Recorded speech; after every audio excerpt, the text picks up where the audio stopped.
Why does it help with meditation? It just helps to calm you down. It helps you to focus. And I think green tea is one of those. I think it's a very cleansing type of ingredient. Hello, you're listening to Sassi Talks. This is the show where we bring you tips for positive lifestyle choices. New episodes are released every Thursday. You can find us on YouTube, Spotify, and follow our very latest tips and tricks on Instagram. Thanks for listening and enjoy.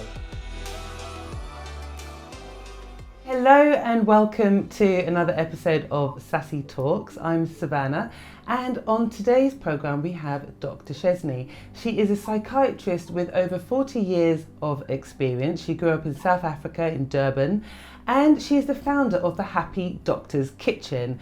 It's all about spices and how spices can improve our health and, most importantly, our mental health and well-being. She had the privilege of witnessing her father over the years, and he taught her and told her all the secrets of the different spices and what they can do. So I'm hoping that today we are going to learn what we can do to change our lives and what spices we can take to improve our mood. Dr. Seshni, thank you so much for being on Sassi Talks today. Thank you so much, Savannah. It's such a pleasure to meet you and also to be on your Sassi Talks, talking about issues that are really important to people, linked to our mind, body, and our soul. Thank you very much. Well, it's so interesting, isn't it? The link between the mind and the body. And I'd love to get that perspective from you in terms of what is that connection and how can we improve it? So that it is fascinating, and I think a lot of people still don't know that our mind and body is linked. So what that means is whatever affects our body, so if we have a physical health problem, it can manifest as a psychological or mental health problem. So, and vice versa. So if, for example, if we are stressed and we're having a bad day, we might go home with a headache. So basically that shows that like a psychological form of stress has been manifested as a physical symptom. So that's an easy way to understand that how connected our mind and body is. So I think what the key is not just taking care of looking a certain way, dressing a certain way, exercising, but it's also about thinking about the foods that we take into our body. So it's thinking about what type of foods we eat and how that's going to affect our mood. And that's where we get this mind-body link in its purest form, and understanding that is key to ensuring people's health and well-being. So the Happy Doctor, I guess that's all to do with mood then, is it? Break it down for us. Yes, so Happy Doctor's Kitchen, as you said, I grew up in a spice shop in South Africa, and that's where I learned about spices, and I always knew I was going to be a doctor. I learned from my dad, my mom, both late Dean and Seshni Moodliar, and grew up in the spice shop, learning about spices also from our customers. And I knew I was going to be a doctor from the age of a very young age, to be honest, from the age of 7. And when I became a doctor, I realized that my rich upbringing in South Africa was so important, because actually all the spices, the herbs, the condiments all have medicinal value. Like Hippocrates said, let food be thy medicine and medicine thy food. So it's not just about thinking about medications, psychology and social aspects of supporting people when they have mental health problems, but it's also about thinking alternative and integrative types of therapy, like Ayurveda and homeopathy, light therapy. It's about integrating everything, and that's where this Happy Doctor's Kitchen came from, where I wanted to combine my medical knowledge, my psychiatric knowledge, and then also my upbringing, which I had with my parents in South Africa in this farm. It's fascinating. I remember being given a book called Food is Medicine many, many years ago when I worked with a film production company, and the creative director gave me this book as a Christmas present. And I don't know where that book is right now. I need to try and find it. But for our audience, can you give us those ingredients or those spices that you believe are really key to helping to improve one's mental health? I mean, the idea of going on a diet is, for many people, challenging, and it's not always an enjoyable thing. It's probably never an enjoyable thing. But if there are changes that people can make to the way that they consume food and things that they can add into their diet that can help to improve their overall well-being, I'd love to hear from you what you think those are. In terms of diet, I do believe we all, everyone's been on a diet. I myself have been on a diet. But I think what is important, and especially what I'm trying to do with the Happy Doctor's Kitchen, is also thinking about the connection with our mind, body, soul, and also for people to believe that whatever size, shape, color, whatever we are, we need to accept it, we need to embrace it, and we need to be able to just be happy and healthy, because for everyone, everyone comes in different shapes and sizes. And I think for one person, a certain weight is ideal, another person, it's different.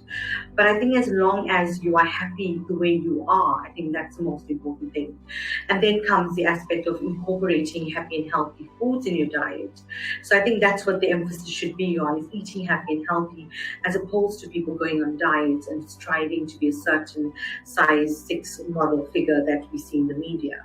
But so coming back to the key ingredients, in terms of, there's a lot of ingredients which I can talk about. So it's looking at spices and condiments, it's looking at the type of foods we eat, it's looking at all the other aspects that go into when we prepare a meal, the recipes as well.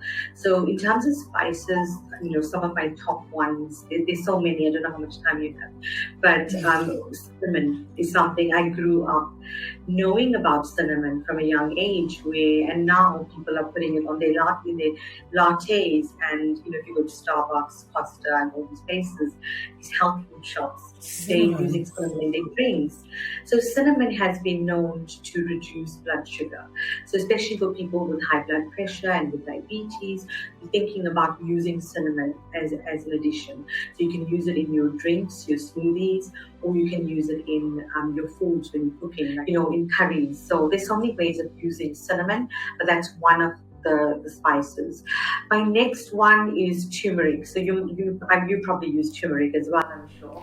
Well, I was advised to take turmeric because I was suffering from chronic fatigue as a result of getting COVID, and I was advised to put turmeric in my tea every day. So I did do that for a while, but I would love our audience to have a good understanding of the power of turmeric, because it helps with so many things, including inflammation. Yes, so turmeric is one of those things that, as you've also, probably recent experience, turmeric is like liquid gold at the moment. So people are having it again in their lattes, in curries, turmeric rice. There's so many different ways of using turmeric. So turmeric is one of those things, has a lot of benefits. It has curcumin in, and it's anti-inflammatory, antibacterial. And as a psychiatrist, I know that there's evidence to suggest that turmeric can help for memory problems. So people that don't want to develop dementias or the memory disorders are taking turmeric. So there's a lot of benefits with turmeric. It helps for people with gastric problems as well. And it also helps to lift your mood up. So that's where I come in again. So there's so many other benefits, with cinnamon, with turmeric, and many of the spices that we use, and herbs and ingredients. So how much turmeric would you have to take to lift your mood? What are we talking about here? Yeah, I wouldn't say that you need a lot. I think all the ingredients usually, if you think about it, you just used about half to 1 teaspoon of turmeric. So very small amount. And if you look at the turmeric capsules that they sell, you can get turmeric capsules as well that you can have. So it's a very small amount. I would say half a teaspoon. Would you say half a teaspoon 3 times a day, or is it something that you only take when you're feeling run down or that you need a pickup? Yes, exactly. So I think, say, for example, if you've gone through physical illness and you feel you need a bit of pick-me-up after that fatigue, then have it regularly. I would say at least daily. You would have it at least once a day. If you feel you need to have more, you can, but I would suggest just once a day is fine. And then obviously, if you're feeling like you've got your strength back, you can reduce the amount. Maybe just have it when you feel like those times when you're feeling fatigued and you need to have that bit of pick me up. But I would say continuing using turmeric. All these spices and herbs, they don't have side effects like medications that we take. In no way, as a doctor, I still prescribe medication, but I also know that a lot of people are moving more to natural, herbal, and looking at alternative ways. This is good. So we've got cinnamon, we've got turmeric. What else have we got? Give us one more ingredient that our audiences can take that can start to help them improve their mental health and well-being. There are so many. But if I had to choose, I wanted to talk about teas. Teas are so beneficial. Looking at teas like chamomile and green tea. So this whole week, actually, I've just been having last 2 weeks green tea, matcha green tea. So any form of green tea is really helpful. It has so many benefits. We know that green tea has antioxidants. It also helps to improve your mood and helps calm you down. And helps for a lot of other physical health conditions. So if I have to say there's something that you need to have, and I know people don't like the taste of green tea. I have it as a latte, so I have green tea with my choice of milk, whatever choice of milk you want, whether it's soy, oat, or just normal skimmed or normal milk. Just have a latte with the green tea. So the matcha green tea is the powdered form of green tea. A long time ago, the samurai used to have these the green tea. And it used to help with meditation. Wow. And why does it help with meditation? It just helps to calm you down. It helps you to focus. And I think green tea is one of those. I think it's a very cleansing type of ingredient. And I think that's what, if you are looking to sort of, get your mind calm and get yourself happy and in a good space and time. And also if you're going through difficulties, I think green tea is one of those things that can help you to face the challenges of life. And I mentioned chamomile because, a lot of people, they're going through mental health problems, or they just want to keep themselves happy and healthy. So chamomile is also something which is people don't really know about, but just having a chamomile tea if you're having a really stressful day can help relieve that anxiety. And I think the reason why I mentioned these two is because it can help calm and relax you and put you in that happy state instead of thinking of reaching for other ways of coping. Some people might cope with drugs, some people might cope with alcohol, or cope with other in other ways, or might lash out their anger at other people.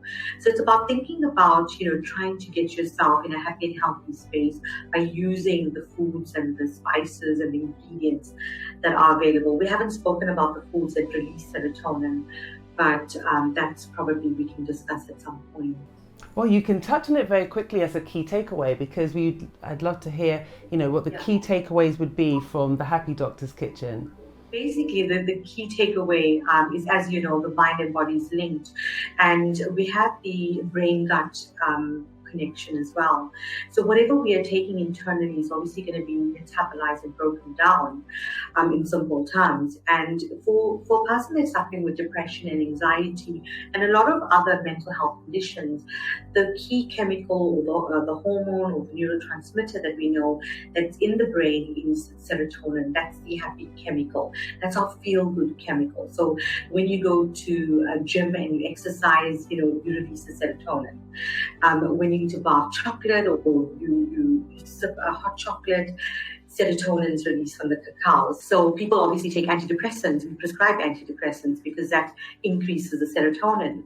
But with the Happy Doctor's Kitchen, my take-home message is you can look at ingredients that you have in your fridge or foods that you can eat that can actually increase your serotonin and help for the brain connection so you can feel better.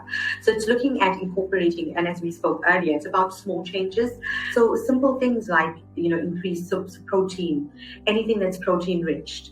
So any protein type of protein like meat, chicken, turkey, protein-rich diet is really good to boost your serotonin. So changing your meals to more protein, looking at green leafy vegetables. So, if you look at walnuts look like a brain and they're very good for our brain. Berries, all type of berries, very good to increase the serotonin.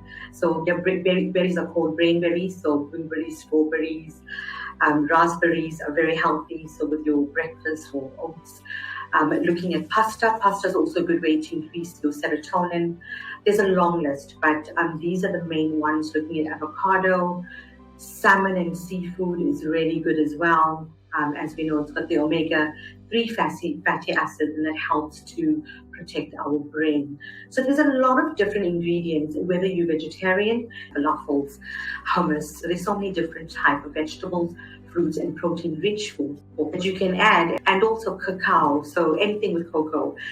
Just the other day, another lady that I suggested about cocoa, she was telling me she has that in her breakfast, and that's been helping her little mood out. So again, it's just small changes, adding these things to your diet, which I've suggested in recipes and in my Happy Doctor's Kitchen, and that can actually make you feel happy and healthy. That's brilliant. Well, Dr. Seshni, thank you so much for that amazing insight. I'm going to put the links to the Doctor's Kitchen, the Happy Doctor's Kitchen, and your recipes and spices and condiments into the notes below so that other people can make contact with you and benefit from those, because it's really, really key to helping us to find natural ways to improve our mental health and well-being. So thank you so much for being on Sassi Talks today, and you're very welcome, if this is the first time that you're watching the show, to follow us on Instagram and also on YouTube, where you can find more tips on how we can improve our health and well-being. Dr. Seshni, thank you. Thank you so much, Savahna, for having me in Sassi Talks. I look forward to watching the episode and sharing these happy and healthy tips with everyone. It's been an absolute pleasure to be interviewed by you today. Thank you.